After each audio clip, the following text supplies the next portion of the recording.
Ligtasan mo sa Alerto 24. Tinutugis ngayon ng pulisya ang dalawang suspect sa pang-hold up ng bus sa EDSA sa gitna ng rush hour kanina umaga.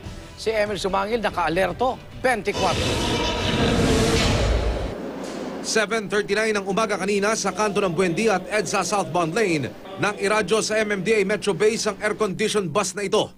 Agad tinutukan ng CCTV camera matapos makitang may holdapan sa loob ng JMA MacArthur bus na patungong Alabang. Mabilis na nakaresponde ang mga traffic constable ng MMDA na nakaistasyon sa kanto ng Buendia.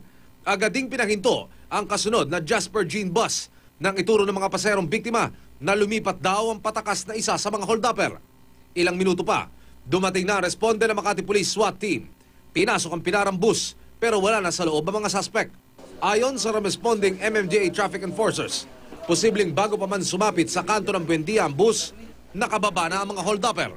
Advice nung pasahero na may nakita sila na tumawid pa northbound. Tatlo silang tumawid. Kinilala naman ng mga biktimang pasahero ang dalawang suspect na miyembro raw ng kilabot na Anyover Abraham Katipunan Robbery Hold-Up Group. Magkahiwalay daw na sumakay ang dalawang suspect. Sa kalagitnaan po ng EDSA papuntang Buendia, may nag-declare nga po ng hold-up.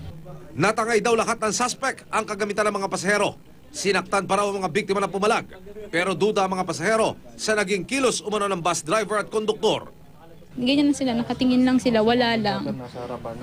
Samantalang yung lady guard daw po pala, nasipa niya yung barel.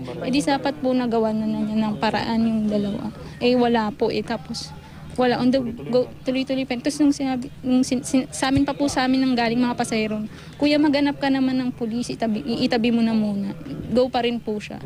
Hindi naman nakuha ng mga pulis ang pangalan ng bus driver at konduktor nito. Pagdating daw kasi nila, wala ang bus. Pero iimbestigahan pa rin daw nila. So far naman sa mga naimbestigahan natin, hindi naman kasabwat yung mga driver at konduktor. Pagkos kuminsan siyempre sa safety na rin nila, araw-araw sila dyan. Nababahala rin ang mga otoridad sa mapangahas na pag-operate ng mga suspect dahil morning rush hour kanina nang umatake. Panawagan ng MMDA sa mga bus.